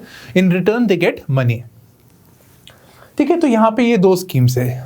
क्वेश्चन आपसे ये बोल रहा है कि ऐसा क्यों होता है कि मान लीजिए इनको 100 करोड़ मिले, तो ऐसा क्यों होता है कि eight the end of the year सिर्फ 30 करोड़ रुपए खर्च हुए, बाकी 70 करोड़ वापस गवर्नमेंट के पास चले गए? ऐसा क्यों होता है? इनको हाईवे बनाना था पर इन्होंने अपना बजट यूज ही नहीं कर पाए, प्रोजेक्ट ऐसा का ऐसा ही रह गया, तो वापस पैसे चले गए। So there is underutilisation. 100 में से 10 हुआ, जितना भी खर्चा होना था उतना नहीं किया। एंड दूसरी चीज है miss utilisation of funds, normally associated with wrongful expenditure, और रॉन्गफुल का मतलब हो रहा है करप्शन, राइट? तो ये क्यों हो रहा है? So mis utilisation and under utilisation ऐसा क्यों देखने को मिल रहा है? तो सबसे पहले reasons for underutilization and misutilization, one could be wrong allocation. ठीक है, allocation proper नहीं थी, it was not based on sound economic principles. ठीक है, वहाँ पे इतनी ज़रूरत नहीं थी उस चीज़ की, फिर भी allocate कर दिया। कभी कभी सड़कें अच्छी बनी होती है, ठीक है, सड़कें ऑलरेडी बन रखी है, वहाँ पे पैसे अलॉट कर दिया है कि भाई आप यहाँ पे सड़क बना लो, ठीक है, तो this is a wrongful allocation. So allocation problems हो सकती हैं यहाँ पे, जहाँ पे जितना था रिक्वायरमेंट थी उसके हिसाब से नहीं है, so they are not able to go ahead with the project, या फिर रिक्वायरमेंट ही नहीं थी वहाँ पे, so this could be a case. Then the next aspect is centrally sponsored schemes. आपकी जो नरेगा की स्कीम है that is a centrally sponsored scheme. इसका मतलब है कि सेंटर ने स्कीम बनाई, ठीक है, नरेगा सेंटर ने बनाया, बट स्टेट इसको इम्प्लीमेंट करता है। दूसरी चीज, सेंटर और स्टेट दोनों कंट्रीब्यूट करते हैं इन टर्म्स ऑफ फंडिंग। अब ऐसा हो सकता है कि आप सोचिए कि हमारी कंट्री में एक अप्रोच है ना कि one size fits all approach. So it is said that कि नरेगा जैसी स्कीम है, it will be more beneficial, more allocation should be there in the BIMARU states as compared to Kerala, ठीक है, जहाँ पे एजुकेशन लिटरेसी वगैरह हाई है, वहाँ पे कुछ और अप्रोच की आवश्यकता है। Getting the point? So that mindset, ये एक चीज हो सकती है कि हम लोग सेंट्रली स्पॉन्सर्ड स्कीम है, स्टेट का विलिंगनेस नहीं है इन डूइंग इट, और may B doesn't make in that sense in that particular area, पर सेंटर ने ऐसा डिजाइन किया है कि वैसे ही काम करना पड़ेगा। Other thing I said was state is not willing, ठीक है, तो ये द स्टेट फील्स कि ये तो हमारे ऊपर इंक्रोचमेंट है, हमारे स्टेट के पास है, हमारे लोगों ने हमको डिसाइड किया है हमें क्या करना चाहिए नहीं करना चाहिए, मैंडेट मिला है, सेंटर कौन होता है हमें बोलने वाला? That could be an issue. Fine, so centrally sponsored scheme. Then lack of infrastructure to utilise funds. How about I give you an example, ये हाईवे वाला एग्जाम्पल लिया था, है ना, हाईवे बनाना है ना, हाईवे बनाने के लिए कुछ इंफ्रा चाहिए नहीं, तो सबसे पहले तो सड़क ही चाहिए, सबसे पहले तो ज़मीन चाहिए, ज़मीन को खरीदना पड़ेगा। हो सकता है that government was not able to buy the land, ठीक है, लैंड एक्विजिशन ही ना हुआ हो और पैसे वापस अंडर यूटिलाइज हो जाए, so that could be a reason. या फिर किसी जगह पे दिया कोई इंफ्रा नहीं है जहाँ, या कोई बेसिस नहीं है because of which we can continue with that work, so that leads to under utilisation of funds. Lack of technical man power, ठीक है, lack of technical man power. अब यहाँ पे एक्चुअली 2 चीजें हो सकती है। One is a person who has lot of profits in the financial field, जो अच्छे से ऑडिट वगैरह करे, ठीक है, कि फाइनेंशियल रिसोर्सेज ठीक से लग रही है नहीं लग रही है उसको मेजर करे। So one could be that side, ठीक है, ऑडिट प्राइमरी यही होना चाहिए, बट एक मेरा अपना खुद का वर्जन है that beyond the audit side, what about if we do not have the technical manpower in the sense कि हमारे पास engineers नहीं है या people who have the know how to implement। आपने कहा किसी डिस्ट्रिक्ट में हमें ये प्रोजेक्ट बनाना है, कुछ करना है, पर वहाँ पे लोग ही नहीं आ रहे, काम करने को तैयार ही नहीं है, that can be a situation, और ऐसा होता है। So I give you one example. अभी रिसेंटली एक स्कूल है, नॉट स्कूल एक्चुअली 100 स्कूल है, तो NCR के पास में एक रीजन है, मेवात रीजन है, तो वहाँ पे there is this place known as Nuh, NUH। तो आज ही पेपर में था एक्चुअली, ठीक है, आपका आज भी चेंज हो जाएगा, काफ़ी आगे पीछे निकल जाएगा when you watch it ultimately. तो एक there is this place known as Nuh, NUH, Haryana के अंदर है, NCR से थोड़ा सा ही आगे है। बट अब एनसीआर सोचते हैं कि एनसीआर के पास में है तो they should be good call it, you know, अब स्कूल्स हैं वहाँ पे, स्कूल्स में टीचर नहीं है, टीचर आने को तैयार नहीं है वहाँ पे, कहते हैं लैक ऑफ डेवलपमेंट, कुछ भी कर लो टीचर लेके आते, टीचर भाग जाते हैं वहाँ से। और यहाँ पे ऐसे 100 स्कूल है जहाँ पे सिचुएशन आ रखी है। तो आप गवर्नमेंट करते रहे, एक्सपेंडिचर करते रहो, पर अगर कोई आने को तैयार ही नहीं वहाँ पे तो आप क्या कर लोगे? So lack of technical man power, that's my version of it. Theoretically it should be audit. Then there is rush of expenditure. Budget आया, बजट ने बोला है कि आपको मार्च के एंड तक, end of the financial year, you have to finish everything. जो खर्चा वर्चा करना है आपको सारा पैसा खत्म कर देना है वहां पे, ठीक है? यही ऐसी चलती है गवर्नमेंट। पर वो जो पैसा आना था गवर्नमेंट के लोगों के पास, जो डिपार्टमेंट थे उनके पास आता है अक्टूबर, नवंबर, दिसंबर, जनवरी तक आएगा पैसा, और उनको खर्चा कब तक करना है? मार्च तक। तो इतने छोटे विंडो में they have to expend everything. So this is a problem over here. जो पूरे साल में खर्चा करना था तब उनके पास पैसे नहीं थे, और एंड में इनके पास पैसे आए, और जैसे ही आए बोले अगर आपने नहीं किया हम पैसे वापस ले लेंगे। So this budget making procedure, और ये इतना टाइम कंज्यूमिंग है, जब तक पैसे आते हैं from centre to state to department, ये बहुत समय निकल जाता है। So this ultimately leads to rush of expenditure. अब रश ऑफ एक्सपेंडिचर होगा तो फिर there will be underutilization, and with best of intentions also there is a possibility of misutilization, क्योंकि अगर नहीं किया तो वापस पैसे नहीं मिलेंगे। तो ये कंसर्न है यहाँ पे। Then parking of funds. हाँ जी, पार्किंग ऑफ फंड्स आपने सुना होगा, ये काफ़ी सारी एजेंसीज होती है, जैसे कि एनजीओ हो गया। गवर्नमेंट ने कहा कि हमने स्कूल वेलफेयर के लिए हमने इतने पैसे अलॉट किए, अलॉट क्या किए? एनजीओ को पैसे दे दिए जो उस फील्ड के अंदर है, तो पैसे एनजीओ के पास ही है। So money is parked with the NGO, जो आगे जाएगा पर अभी तक गया नहीं है।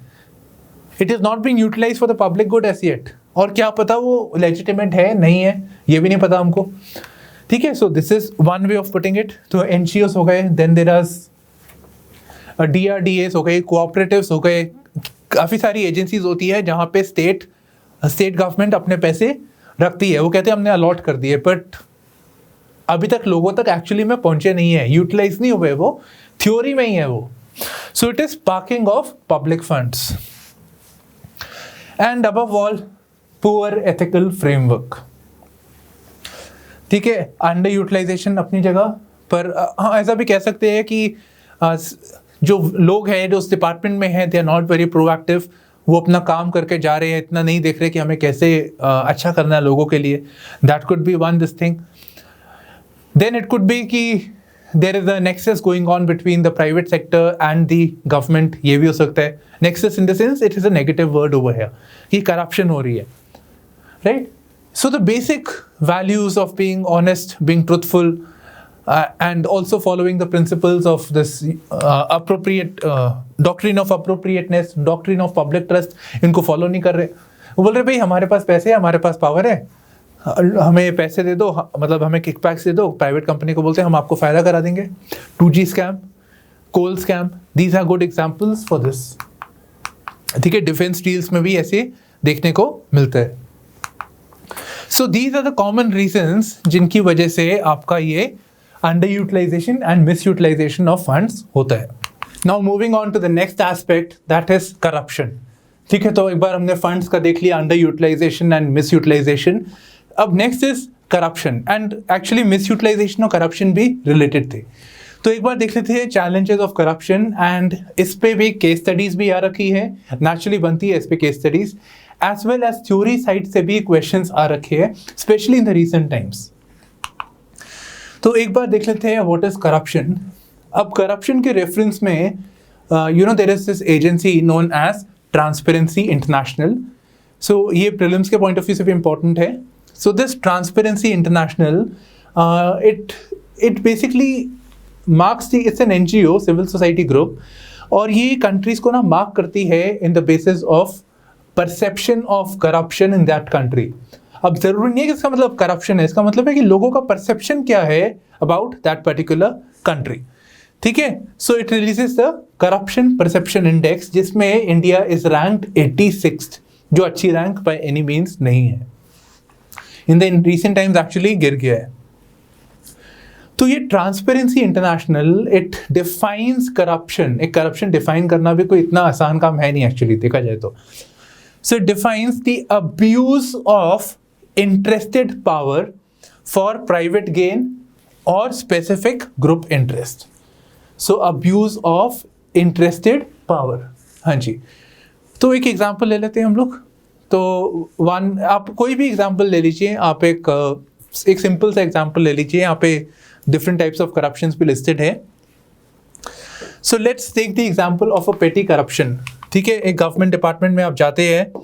ठीक है, आप एक गवर्नमेंट डिपार्टमेंट में जाते हैं एंड वो बोलता है कि देखो आपके डॉक्यूमेंट्स तो मैं पास नहीं करूँगा। ठीक है, आपके डॉक्यूमेंट्स मतलब होते हैं ना, डॉक्यूमेंट्स लेके जाते हो आरटी ऑफिस या किसी भी और डिपार्टमेंट में, कहते हैं देखो भाई आप हमको दूसरे डॉक्यूमेंट्स दिखाओ, हरे वाले डॉक्यूमेंट्स। हम समझ रहे हो ना। तो जब तक आप हमको पैसे नहीं दोगे, इनडायरेक्टली जब तक आप हमको पैसे नहीं देंगे, हम आपका काम पास नहीं कराएंगे। ठीक है, तो काफ़ी सारे होते हैं जहाँ पे सिटीजन इज एंगेज्ड। ठीक है, ये हाउसिंग का बार बार देता हूँ एग्जांपल। तो हाउसिंग के रेफरेंस में या फिर आपका ये आरटीओ वाला हो गया। तो अब जितना मेरा इंटरेक्शन रहा है, ठीक है, so any department, government department, हम आपका काम नहीं करेंगे। छोटा सा ऑफिसर अपना कहता है, डेस्क ऑफिसर, क्लर्क कहता है कि जब तक मेरा काम नहीं होगा, आपका काम नहीं होगा, जब तक आप हमको थोड़ा सा मिठाई नहीं खिलाते थे। ठीक है, तो ऐसे कुछ एक्सप्रेशंस यूज करते हैं। सो पेटी करप्शन, छोटी छोटी करप्शन, छोटे छोटे काम कराने के लिए corruption. Then there is political corruption. Political corruption in the sense कि कोई ऐसी पॉलिसी लेके आए so that it helps a interest group, एक एंटिटी को इंटरेस्ट करता है, फायदा करा सकता है। फॉर एग्जाम्पल एग्रीकल्चरल लैंड है और वहाँ पे obviously people are farming over there, agricultural land है, तो उसको प्रोटेक्ट करने के लिए एक पॉलिसी बना रखी है। तो गवर्नमेंट कहती है नहीं, आज से ये इंडस्ट्रियल लैंड है। ठीक है, क्योंकि it knows that a particular industry, particular industrialist wants to establish its project over there. ठीक है, तो उनको फैसिलिटेट करने के लिए at the same time may be there is a kickback कि हम आपको पॉलिटिकल फंडिंग दे देंगे, आपका इलेक्शन आने वाला है, हम आपको पैसे देते हैं, आप हमको ज़मीन दे दीजिए कंसेशनल रेट पे। सो पॉलिटिकल करप्शन का एक एग्जाम्पल है। And then there is a grand corruption. तो आपका ये जो 2G स्कैम हो गया, कोल स्कैम हो गया, जहाँ पे there is not one interested party, हाँ, या one specific group, but entire ecosystem there was corruption taking place in a very systematic manner. ठीक है, from government to corporates, big corporates, सब लोग इसमें engaged थे। So the grand corruption. So these are certain examples of corruption. ठीक है, 3 तरीके से इसको classify कर रखा है। I think this should be clear. अब उसको आगे चलते हैं हम लोग। अब करप्शन के रेफरेंस में there was a case study question asked in 2014। ठीक है, आप इसको नेट पे देख लीजिएगा, मतलब आपको पास्ट ईयर पेपर में मिल जाएगा आराम से। I just want to discuss the concept over here. So this thing it is telling us about a government officer seeking a bribe for a contract. ठीक है, कोई भी काम हो सकता है। अब यहाँ पे जैसे एक वो पेटी क्लर्क वाला हो सकता है। आप ऑफिस है, आपको बोला आपको पता है आपके पास सारे डॉक्यूमेंट्स है, सारा कुछ है, आप चेक करके आए थे गवर्नमेंट की वेबसाइट पे, अपना काम कराने जा रहे हो, कहते नहीं करूँगा मैं काम। ठीक है, ऐसा भी हो सकता है।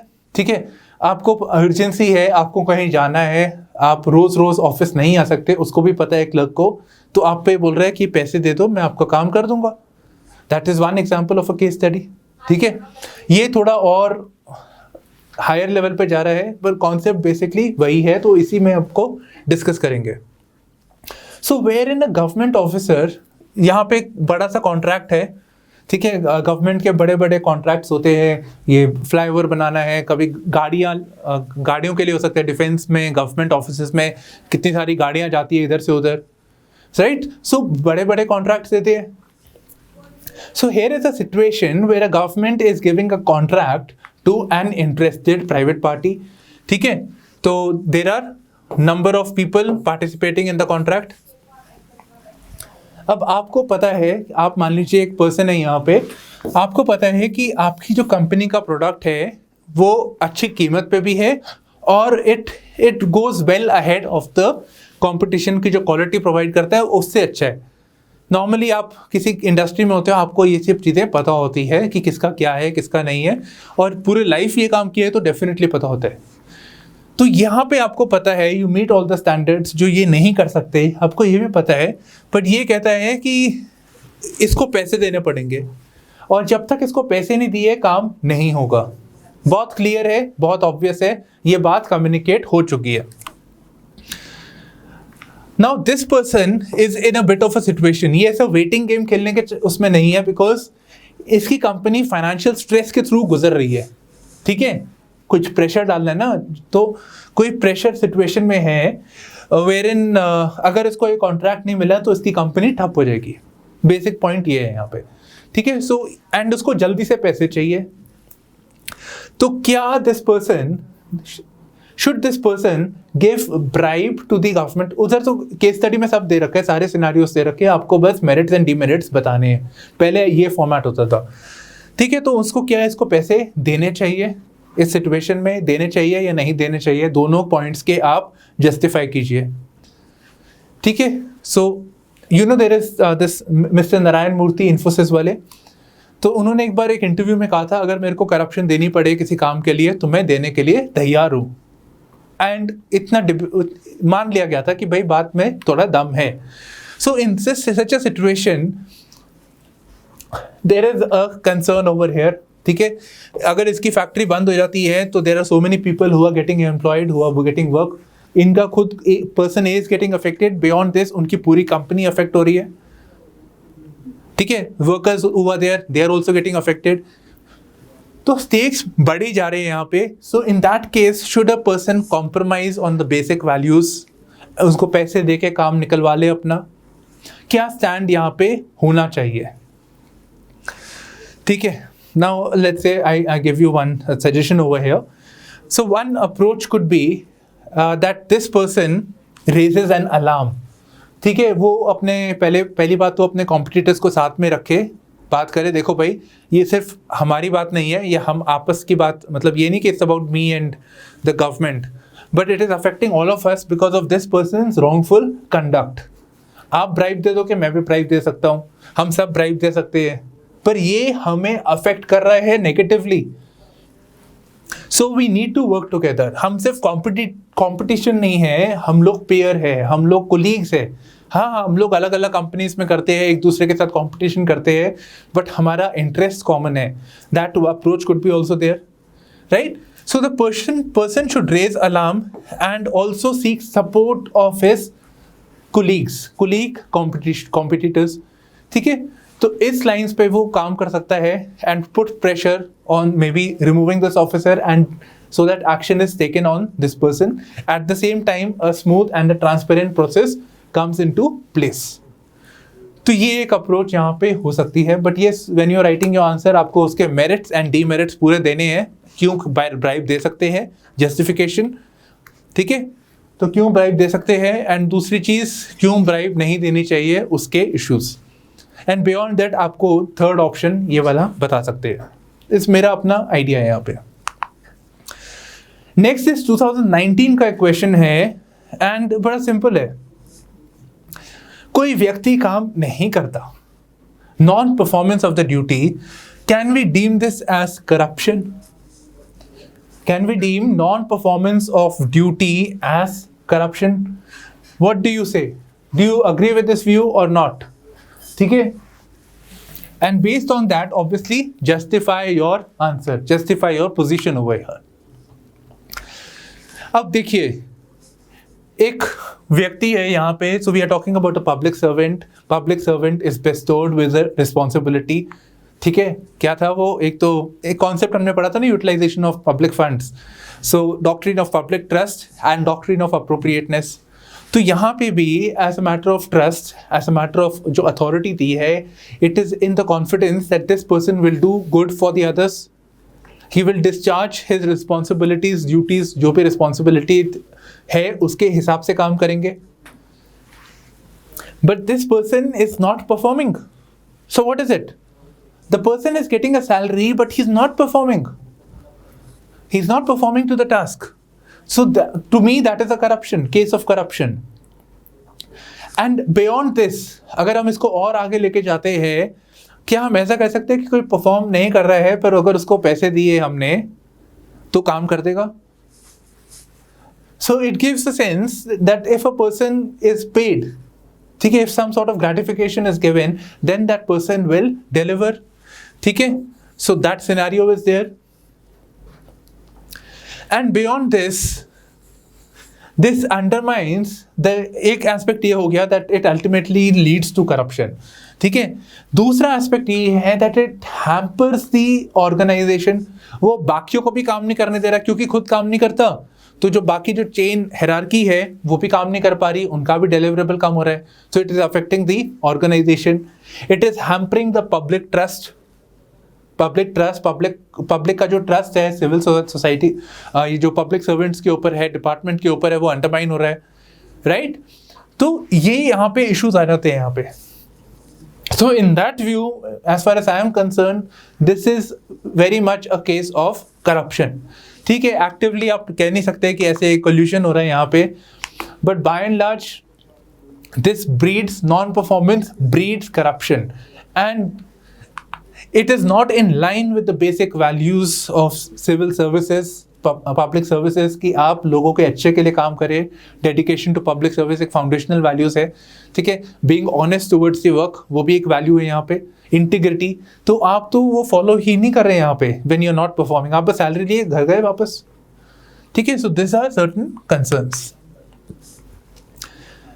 Now what are the causes for corruption, ठीक है. करप्शन, अब उसको मेंस के जैसे होता है ना आंसर की, करप्शन क्या है, कॉजेज ऑफ करप्शन क्या है, एंड देन द कैसे उसको ठीक कर सकते हैं. तो यहाँ पे what are the causes of corruption.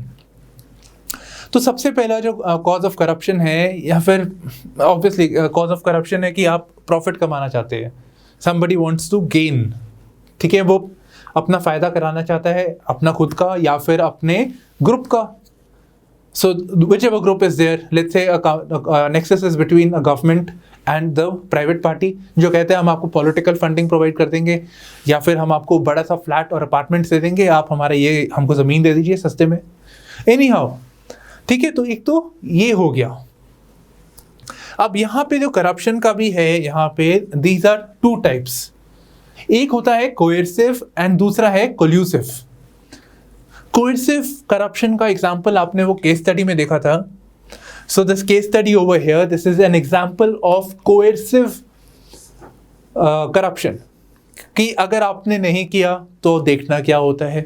आपको हम प्रोजेक्ट नहीं देंगे तो आप क्या करोगे, क्या खाओगे, दे दो, छोटी सी कीमत है, ठीक है. कोएर्सिव, पहले किसी को प्रेशर में लेके आना, किसी को और टेंशन में लेके आना, and then ask for money कि हम तभी करेंगे काम, तो कोएर्सिव. और यू go to a clerk and कहते हैं कि अगर नहीं करूंगा जब तक आपका पैसे नहीं देते मेरे को. So that is again example of coercive corruption. Traffic challan वाला वो आपसे बोलता है कि पैसे दो नहीं तो आपकी गलतियां निकालेंगे. So coercive.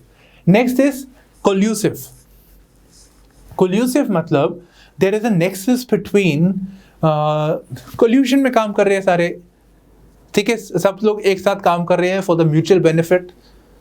जो स्पेसिफिक वो जो ग्रुप का सारे को फायदा होता है, जैसे कि पॉलिटिकल फंडिंग वाला एग्जांपल था, पॉलिटिकल करप्शन वाला, कि हम आपको फंडिंग दे देते हैं, हम आपको पैसे देते हैं, आप हमको ज़मीन प्रोवाइड कर देना सस्ते में, ठीक है.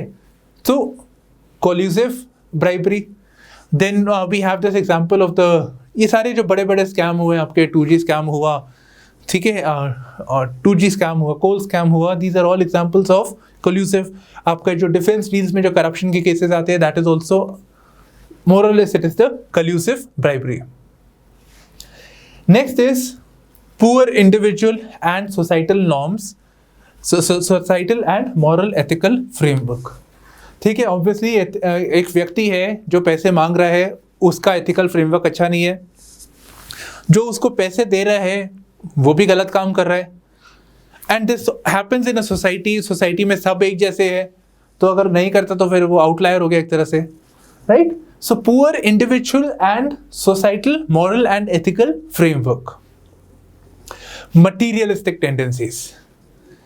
या IAS में हो गया, सैलरी है 54,000, ठीक है, आगे और आपका जो साथ वाला है IIM से पास आउट हुआ, उसकी सैलरी है 1.5 लाख, आपके जो भी कंपैरेटिव है, ठीक है, उसकी सैलरी हो गई 22 lakh, 30 lakh, 70 lakh. So there is definitely a difference, और फीलिंग तो आएगी, ठीक है। उसका बच्चा इधर है, वाइफ बोल रही है उसको, IAS वाले को, हमारा बच्चा तो इधर है, क्लर्क, वो ऑनेस्टली काम कर रहा है, पर उसका देखो यार उसका कितना अच्छा चल रहा है, या कुलीग जो पैसे ले रहा है उसका कितना वेल ऑफ है। सो मटीरियलिस्टिक टेंडेंसीज कि अपना नीड्स जो है उसके beyond they want to go for the, there is an end to the need, but greed is indefinite. Let me put it this way. So materialistic tendencies, जिसकी वजह से ये corruption बढ़ती है. Then lack of transparency, lot of focus on secrecy, confidential रखना सब कुछ, processes को transparent नहीं करना. And we did this actually. हमने Right to Information Act पढ़ा था, हमने Citizen Charter पढ़ा था, हमने social accountability या public services bill, वो सारे concepts they were basically trying to bring about transparency. ठीक है, तो ट्रांसपेरेंट होगा सिस्टम तो लोग सवाल पूछेंगे, सो देयर इज पार्टिसिपेशन होगी तो सवाल पूछेंगे का मतलब accountability, so transparency, participation, accountability.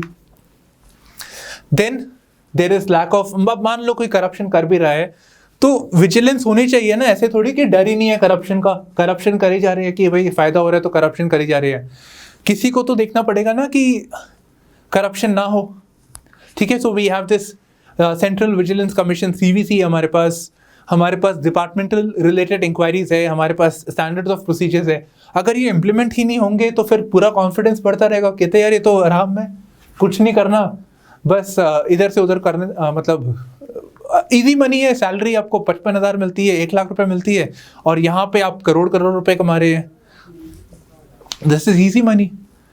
Then corruption हुई भी, अगर करप्शन होती है, कुछ रॉन्ग डूइंग होती है, then how do you address this issue? कोई सिटीजन चाहता है कि रेस करना चाहता है अलार्म, वो कैसे करे उसको? या कोई डिपार्टमेंट में व्यक्ति है, उसको लगता है कि यार ऊपर तक लेवल तक करप्शन हो रही है, तो वो कैसे आगे अपनी बात करे?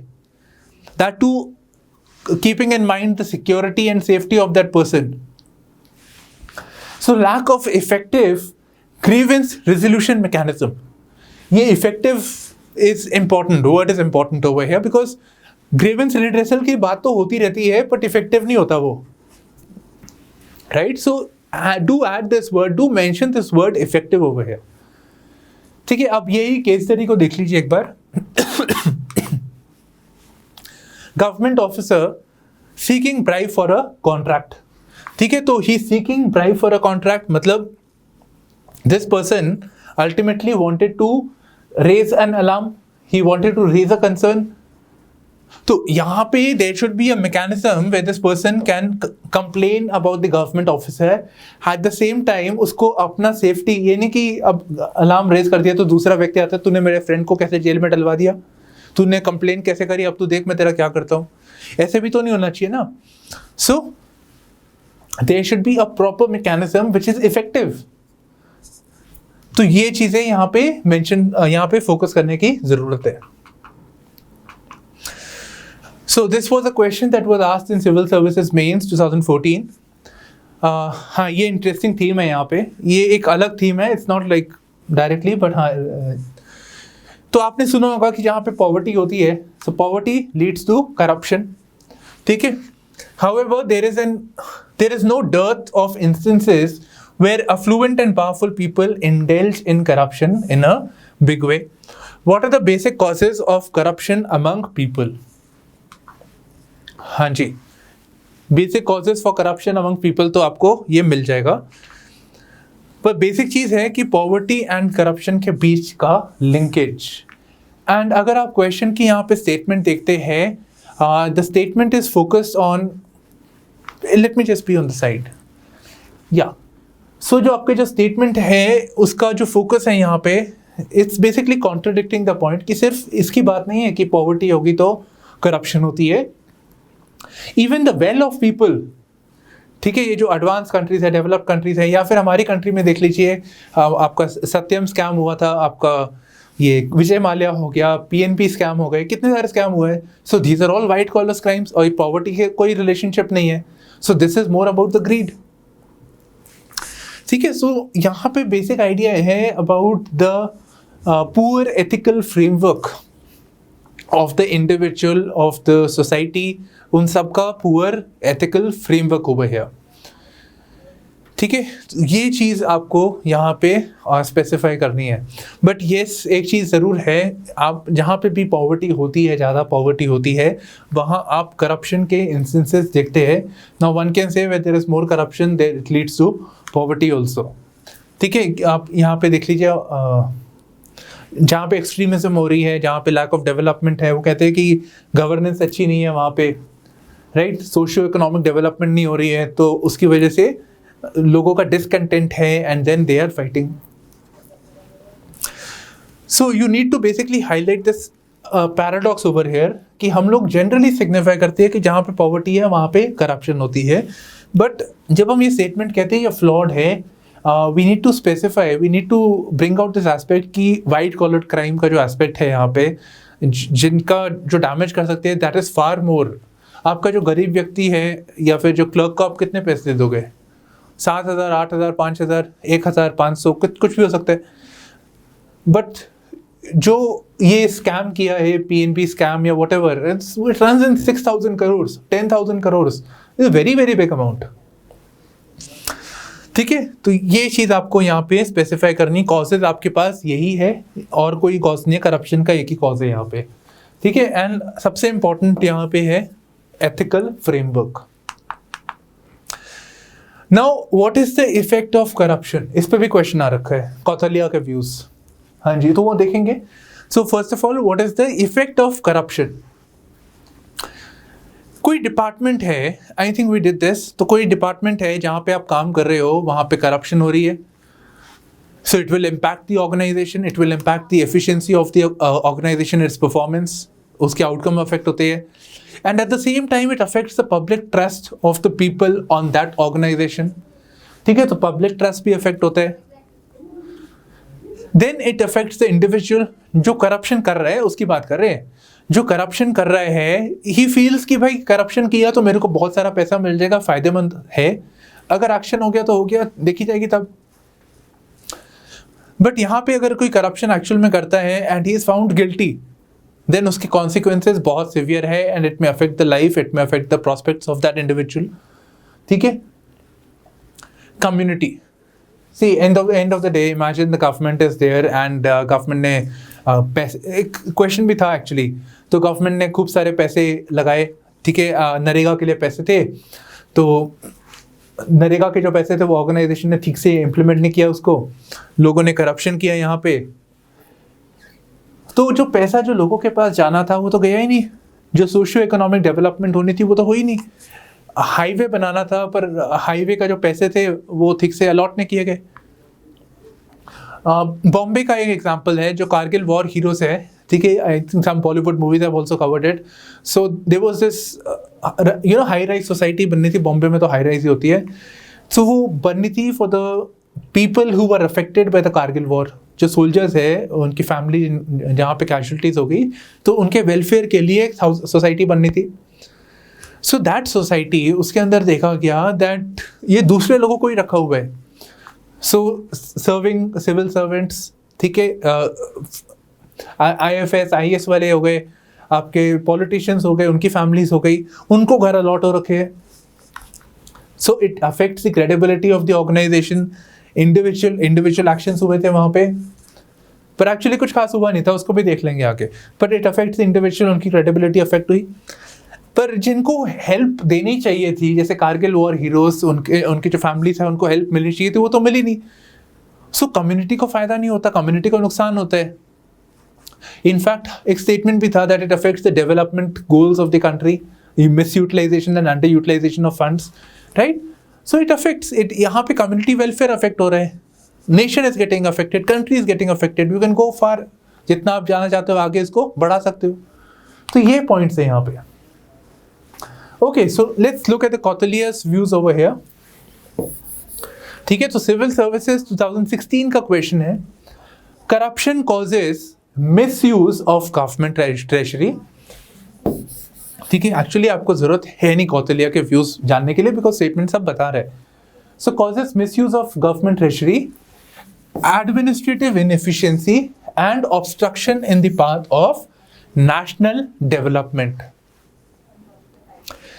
Discuss Kautilya's views. Naturally corruption हो रही है, तो corruption कहाँ हो रही है? Under utilisation and miss utilisation of funds आ गए यहाँ पे.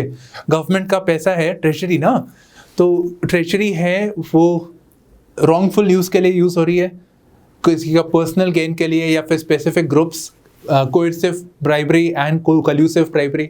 ठीक है, वो हो रहा है. It is leading to the formation of the black money and all. It is not being used for the welfare of the people. And now because of the corruption taking place, imagine in the modern day also, imagine because of the corruption taking place, misuse of public funds, public resources या government resources जो सही से use होनी चाहिए थी, उसको use किया जा रहा है, उसका सही से उपयोग नहीं किया जा रहा है. So ultimately जो administration का proper काम था वो तो efficiently हुआ नहीं, effectively भी नहीं हुआ.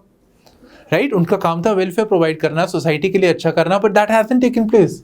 सो it is causing administrative inefficiency. And naturally अगर ये सब होगा तो जो नेशनल डेवलपमेंट है, ठीक है, गवर्नमेंट की resources are going towards the private pockets, तो जो सोशो इकोनॉमिक बेनिफिट होना था, जो क्रिएशन ऑफ कैपिटल एसेट्स होने थे, वो तो होगा ही नहीं. होगा तो क्वालिटी खराब होगी. So it ultimately becomes an obstacle. It becomes an obstacle on the path of national development. ठीक है, तो यही आपको बताना है, and you can always add the present context. In fact, you should mention the present context over here. Now, challenges, एक बार इसको देख लो. Challenges faced in combating corruption. ठीक है, we are just summing it up now. तो challenges क्या है in combating corruption? तो सबसे पहले sanctions for prosecution. ये जो हाउसिंग सोसाइटी का मैंने आपको एग्जांपल दिया था, राइट, तो there is basically a law known as prevention of corruption act. ठीक है, तो पब्लिक सर्वेंट्स के लिए there is prevention of corruption act, and उसके तहत to protect the honest civil servants. अब ये नहीं होना चाहिए ना कि जो ठीक से काम कर रहा है उसके ऊपर करप्शन के एलिगेशन लग रहे हैं.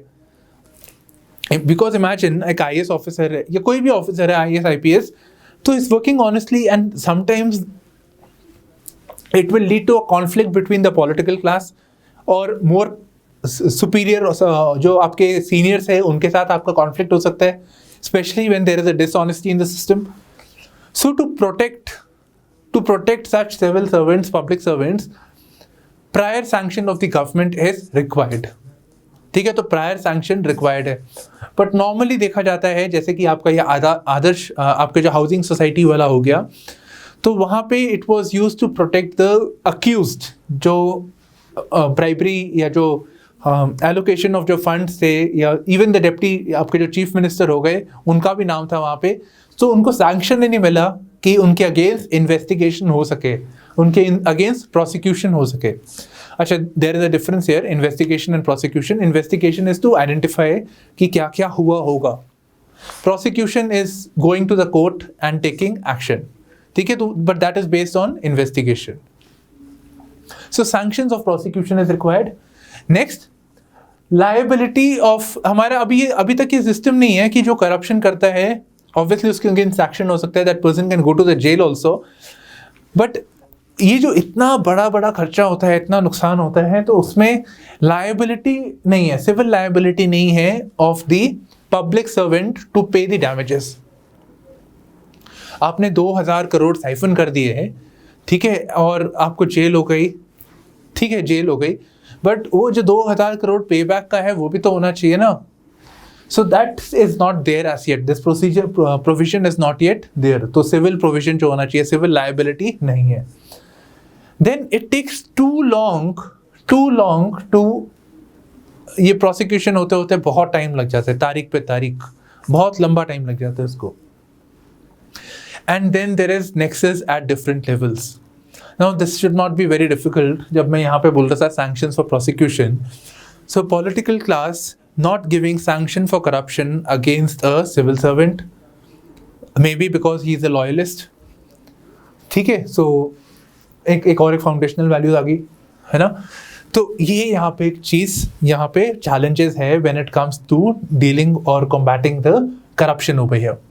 आई think beyond this you can also add the issues of ये तो हो गई कि भाई करप्शन पकड़ी तो भाई पकड़ो उसको, but what about the issue of transparency, right, improving the administrative procedures processes, वो भी अगर हम उसको सिंप्लीफाई करते हैं सिस्टम्स को, we focus on citizen charter RTI, then also we can deal with this issue. तो हम लोग नॉर्मली देखते हैं the government works in cocoons, वो सीक्रेसी के साथ काम करते हैं, so that needs to be rectified. Now what are the solutions to deal with corruption? ये सिंपल है, थोड़े ऐड कर लेंगे, ठीक है। तो सबसे पहले एथिक्स है अल्टीमेटली, नहीं तो सबसे पहले तो रोल ऑफ द फैमिली, जो ऑफिसर है, जो भी person who is engaged in corruption, private भी हो सकता है, so the person is part of the family, उसका घर है, अपना घर परिवार है, so he is part of the family. And अगर किसी का मॉरल कंपस हिल गया, ठीक है, जस्ट समथिंग दैट डिसाइड्स कि भाई ये करना ये नहीं करना, मॉरल कंपस हिल गया, then that family should guide them. Family की ऑब्लिगेशन बनती है कि दे डिसाइड कि भाई नहीं, फैमिली पे जहाँ पे आपकी वाइफ हो सकती है, बच्चे हो सकते हैं, हस्बैंड हो सकता है, व्हाटएवर। रोल ऑफ सोसाइटी, ठीक है, एक तो फैमिली हो गया, immediate social circle. Next is role of the society. अब सोसाइटी के लिए भी आप बोल सकते हो, but what I really want to project over here is that society's responsibility of being an aware citizens, ठीक है। अगर सोसाइटी सवाल जवाब करती है and they puts pressure on the government और anybody, they are aware, they are educated, और ये इश्यूज हो सकते हैं, उस पर प्रेशर डालते हैं। RTI आई तो transparency, participation, accountability, they participate over there, right, they ask the right questions, then naturally corruption कम होगी।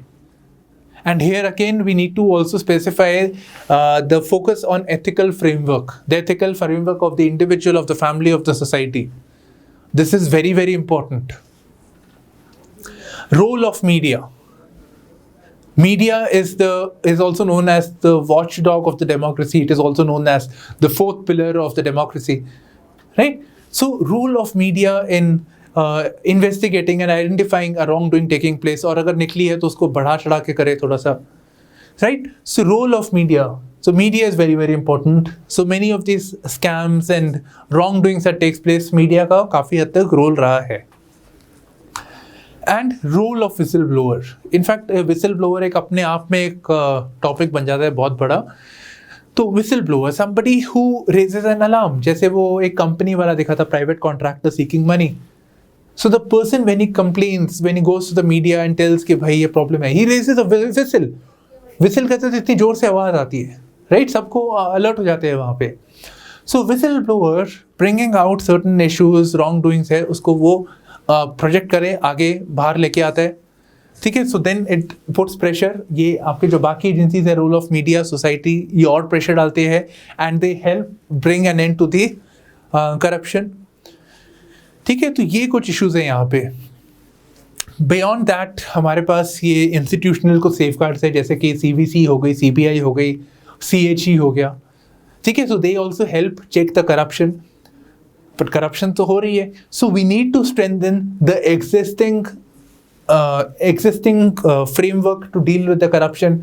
हमें प्रिवेंशन ऑफ करप्शन एक्ट है, ब्लैक मनी एक्ट है, उसको रिव्यू करना चाहिए and strengthen it so that we are able to deal with the issue of corruption, ठीक है। तो ये कुछ पैरामीटर्स आप इसको लिख सकते हैं, बाकी वो ट्रांसपेरेंसी वाली बात तो मैं कर चुका हूँ, ठीक है। तो ये कुछ चीज़ें हैं which can be followed and you can deal with the issue of corruption.